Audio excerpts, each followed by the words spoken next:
I talked a little bit about Baldur's Gate 3 and how it's finally coming out in August of 2023 after several years in early access, and how all that time I played some of the early access, but I didn't really want to go back to it because they were just going to wipe my character and my progress, and I'd have to start again. And in fact, you'd had to wipe your progress and start again several times during the process as they have done updates. And that's why, even though I was very excited about the game and it's been available to play for a long time, I hadn't spent a lot of time with it. Well, on the flip side of that, there's a game that has kind of been my substitute for BG3 or other games like that, and I find myself going back to it again and again. So I took a look at Steam, and it says I've got at least 131 hours in the game. I'm sure a lot of that is on pause, but I've still played it a lot. The game is Solasta, Crown of the Magister. Kind of a ridiculous name. It's really all about the tactical squad-based combat. The company behind it is called Tactical Adventures. It follows D&D 5th edition rules. If you're into that kind of thing, you don't really need to know a ton about it, however. It is not a high-budget game. Let's get this out of the way. The graphics are pretty blocky. The characters especially look awful. The voice acting is middling to bad. The writing is like a homemade D&D module. There's not a lot that really stands out in terms of the individual components. But when you put it all together, you get a really enjoyable experience that you could pop into and out of. You don't have to invest a ton of time in it. A lot of dungeon crawling. You put your 4-character party together and you can create new characters or use pre-made ones. And there's a main quest that goes on for a while. They've had 2 additional DLC packs with other big quests attached to them.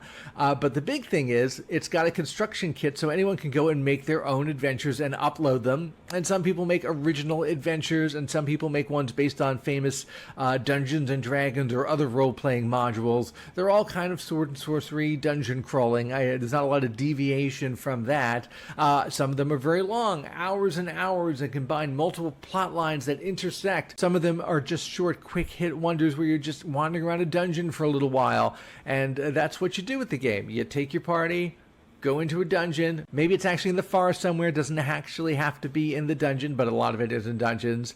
You run across the monsters, everything pauses, and you set up your turn and you fight them, turn-based style. And frankly, that's kind of what I like, especially because I'm old, my reaction time is really slow, I just can't keep up with fast-paced action games, so the ability to pause, make some decisions, and then see them play out really appeals to the fact that I've just lost my ability to play real-time, fast-paced games. But more than that, what Solasta does is focus on kind of the fun part of a lot of role-playing games, whether physical tabletop role-playing games or computer or console role-playing games, which is just some fun combat. Maybe you do a little math in your head, you do a little strategy, you do a little planning. You're not really that concerned with the story and the setting. There's some window dressing there, but it's not really all that deep. All of the major character classes from D&D are there, a lot of the spells. A lot of time when I get stuck on something and I Google it to look up what to do, I end up on a regular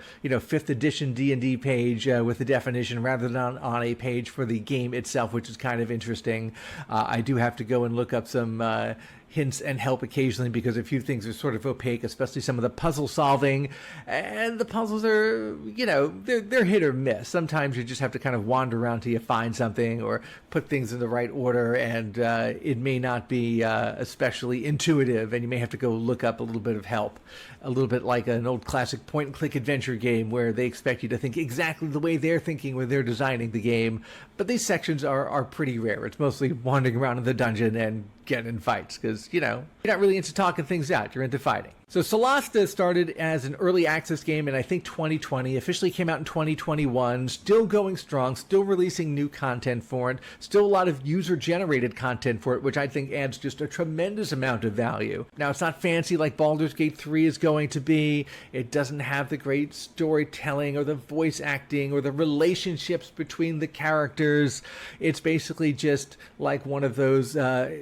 you know what it reminds me a lot of? Those tabletop Dungeons & Dragons board games. I think they call them the adventure game series, where it's really just lay out some dungeon tiles, move your little guys, draw some cards, roll some dice. So it's that sort of simple fun. It can be very engaging in, short to medium windows. You don't have to invest, hours and hours into it or feel like you're, losing a plot thread if you don't come back to it for a couple of days. What it is missing is, however, some of the things that make games like Divinity and Baldur's Gate great, which is the relationships between the characters and how those develop. You do have different factions you're often working with, and sometimes you'll be, up with one faction, down with another faction, but that basically just means they'll be friendlier to you, or they'll attack you on sight, or you get better prices at their, little shop, at their little get-together in the woods, or they won't sell you certain items because your, affinity level is not high enough with them. That's about as far as the relationship building goes. If you're looking for something that's like a tactical combat adventure role-playing game that you can just pick up in small doses and frankly fills in the time between other games,